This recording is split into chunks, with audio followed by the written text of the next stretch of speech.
everybody, and welcome to this episode of TAC Talk. Today, we're pleased to introduce Tom Jansen, who most of you will probably know because of his connection with the council, but you'll learn a little bit more about him. He's going to talk specifically today about Friends of Scouting. So let's start our conversation with Tom. Hey, there you are. How are you, Tom? Good to have you here with us today. Thank you, Mark. It's great to be with you today. I really do appreciate your time, and thanks for having me on. Well, the thanks goes to you taking time out of your busy day. Hey, can you just, for those folks who may not know you very well or at all, could you talk a little bit about your history with scouting and what brings you to this position today? So I'm an Eagle Scout, an Army brat. Started school in Hong Kong, and I became a scout in Northern Virginia and became an Eagle Scout. I worked 41 years for the Boy Scouts of America, starting in the National Capillary Council. And of my 41 years in professional scouting, 10 were in Transatlantic Council in the early 90s. I was a senior district executive out of Naples, Italy, serving the Mediterranean countries. And I finished up my career the last 4.5, 5 years in Brussels, Belgium, as scout executive in Transatlantic Council. So Dane Coberly a few months ago invited me to chair the Friends of Scouting appeal. And so that's why I'm here today, is to talk a little bit about Friends of Scouting and what it's about and how it impacts and improves the quality of the program of unparalleled scouting in Transatlantic Council.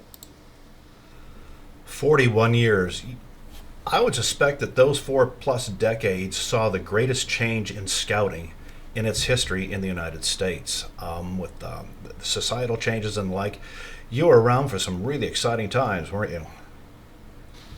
There was a lot that did happen in scouting over those years. I can recall in 1982 when I started professional scouting.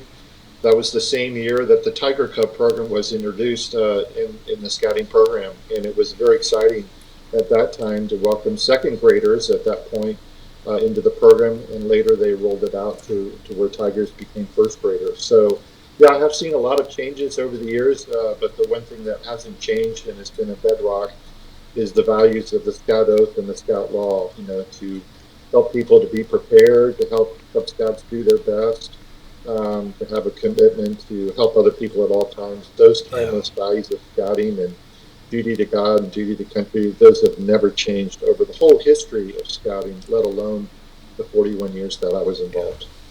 And I'm glad you said that, Tom. That's one of the topics of conversation we have in a lot of these TAC talks is the change is more superficial and organizational, but the bedrock foundational values remain the same, and they always will. And that's the strength of scouting. Well, if you wouldn't mind, let's talk a little bit about Friends of Scouting. Could you talk a bit in general about what Friends of Scouting is all about? Sure. Friends of Scouting is really an opportunity for individuals, for foundations, for corporations, but mostly individuals to affiliate themselves with Transatlantic Council and literally to be a friend of TAC Scouting, of Scouting. And so it's a voluntary effort over just a few months where we invite people to donate money to the Council to fulfill the obligations we have to deliver quality programs and quality services from the Council to our units, to our families, to our volunteers, to our parents, and most importantly to our youth. So it's an effort. This year we're raising $225,000 in a short period of time from November through the end of February, and we're very confident that we'll be successful in reaching that goal. I don't have an enormous amount of experience in fundraising, but enough to know that it's a lot easier for people to give money if they know specifically where it's going. We want to build a new building at one of the scout camps or whatever it might be. It's a little bit rougher when the definition of where the money is going is operational stuff. You want to talk a little bit about that? Because I think people miss how important it is to raise money that operates and supports the program and in general. Yeah, no, it's a great question, Mark. Friends of Scouting is nothing more than money raised locally from mostly the volunteers and the families that benefit from the programs and services that Transatlantic Council provides. And then it allows us to then, drive that program to higher levels of engagement, to reach more families, to reach more children. Transatlantic this past year grew at a 3% rate, which for a lot of councils is a strong indication of growth in the program. Literally over 900 plus youth joined just this past fall. So to have in Transatlantic Council well over 4,000 youth involved and well over 1,600 volunteers involved, that's just tremendous. And Transatlantic is unique. It's one of three councils that serves Americans and others overseas in an international environment. We're in well over 50 plus countries and growing throughout Africa, Europe, the Middle East, and Central Asia.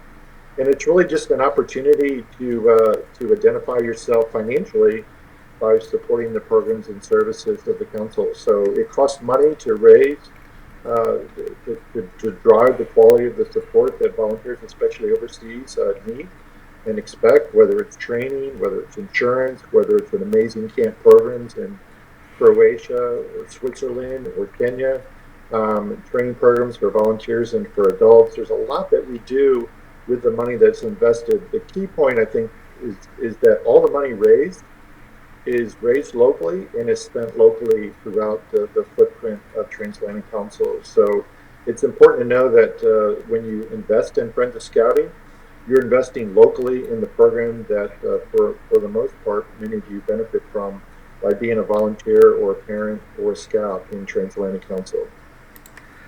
Well, if that money stays locally, I would assume that there is a pretty strong structure organizationally about who makes the decisions of how much money goes into each of the budgeted accounts for the council. Could you talk a little bit about that decision-making process and who's involved? Yeah, absolutely. So, all the money raised, the 225,000, or we expect even more than that to be raised. All that money goes into the Transatlantic Council budget. Literally, probably $1 out of $6 that is generated for Transatlantic Council. Friends of Scouting is a part of that. So it's a lot of money.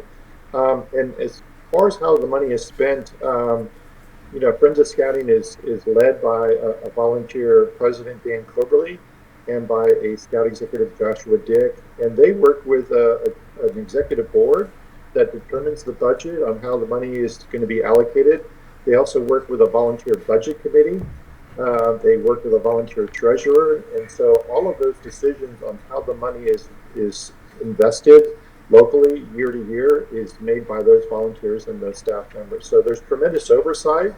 There's an annual audit of all the funds that are spent every year by an outside auditor. And Transatlantic has always received impressive audit results, so that we know that the money that is spent has great oversight. And candidly, most of the money that is spent is literally invested in either people, the small staff that superbly supports all the volunteers in the program, and then a lot of money is just spent on, I'll just call it stuff. So we drive camp programs, we drive volunteer training, we provide a lot of materials, we provide insurance, we provide heavy communication, whether it's social media or the weekly TAC Connection newsletter, liability insurance and extra insurance for all of the scouts and the leaders. So there's a lot of stuff that is supported, and there's a lot of people that are supported, so that the small staff that we do have can adequately support day to day all the volunteers and the parents and the scouts with what they need to be able to deliver unparalleled scouting in their local community. I recall asking you a question one time and was literally shocked at the answer you gave, because I'd never suspected that would be the case. But you said that a lot of times people don't give to Friends of Scouting because they never received an invitation to do so. Could you talk a little bit about that? Because that was just an interesting concept. And as such, what is your plan to extend invitations council-wide to your huge constituent network to ask them to involve themselves with Friends of Scouting? Yeah, it's a great question. So we find that the vast majority of people that choose or do not invest in Friends of Scouting don't do so just because they weren't asked or they weren't invited.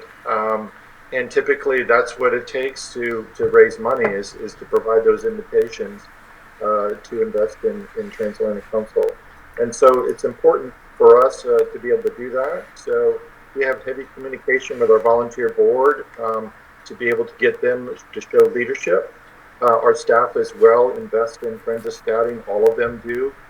So that's important to have the leadership from the board and the staff to show that 100% of all of those individuals invest in scouting. And then we have a volunteer group of amazing volunteers that we collaborate with over a few months each year to be able to help us go out and raise money. We call it an IC5 campaign, where we invite each of our volunteers to see 5 or more volunteers or potential donors to invest in scouting. And then we have a variety of ways that we invite them to give, whether it's through a phone call invitation or a text message or an email or a Zoom conversation, given that we're in well over 50 countries, and sometimes you just don't have those face-to-face opportunities to invite people to give. So the vast majority of people do respond when we do invite them to give, because they see the value of the programs and services in their own lives personally, or in the lives of the scouts and the leaders that we support on a daily basis.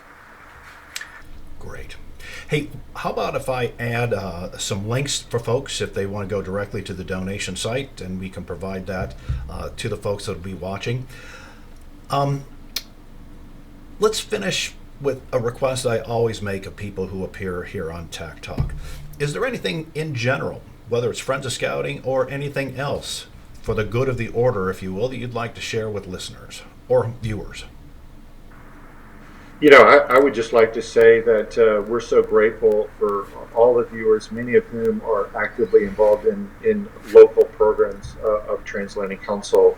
In so many councils, when we look at international opportunities, those are very limited in scope, because they only happen when people go to a world jamboree or maybe a national jamboree where there are scouts from other countries. But literally every week, when youth of great promise interact with adults of great character in Transatlantic Council in well over 50 countries, those international opportunities are taking place every week, not occasionally every couple of years. So the value of unparalleled scouting in Transatlantic Council is just unmatched anywhere else in the world. And it's all about delivering a scouting program that's core to the values of the Scout Oath and Scout Law. But in Transatlantic Council, it's unparalleled. It's a program that you can't find anywhere else. It's a wow factor. It's great memories. It's amazing opportunities and adventures in the great outdoors. And for scouts and leaders in Transatlantic Council to have those opportunities.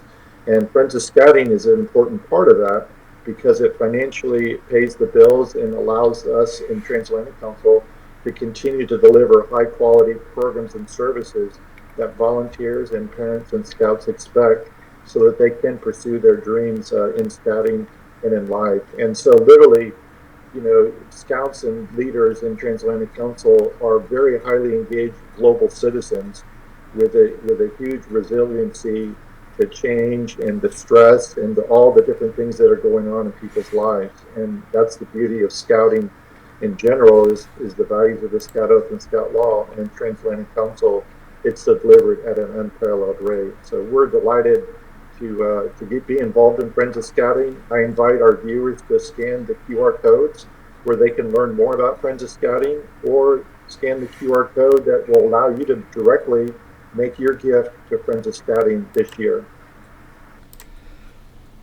After that, what you just said could be used to create a separate recruiting video. As you talked about the experience folks have at the Transatlantic Council, that's a thing of beauty. As a matter of fact, as we move ahead in TAC Talks, one of the topics will be recruiting, and we've got an idea. We're going to be calling you back to appear to present that message again. Thanks so much for your time. We appreciate it. Best of luck with your Friends of Scouting campaign, and another month and a half before it closes. At this point in time, we typically. A few years ago, we directly and dramatically changed the approach to Friends of Scouting from almost a year-round effort to do it in just 4 months. So from 1 November to the end of February is when we actively invite people to give. It doesn't mean that we don't welcome gifts any other time of the year, but those are the 4 months that we're actively engaged in getting our volunteers involved in inviting people to give and make their investment. and literally people can pay on their investments even later in the year or throughout the year. We have a lot of people that make monthly gifts, so they can make a smaller gift each month that leads to a much larger gift and huger impact over the course of a calendar year. Great. Um, but we're delighted again to be here, Mark, and again very confident that we'll be successful in these 4 months to raise in the year 2025, which is our Diamond Jubilee year for Transatlantic Council, celebrating this year in 2025 our 75th year of serving the Americans and others that live overseas in the footprint of Europe, Africa, the Middle East, and Central Asia. So again, great to be with you today, and thank you for the good work that you do. And thank you very much. Again, best of luck. And that wraps it up for this episode of TAC Talk with Tom Jansen talking about Friends of Scouting and the Transatlantic Council.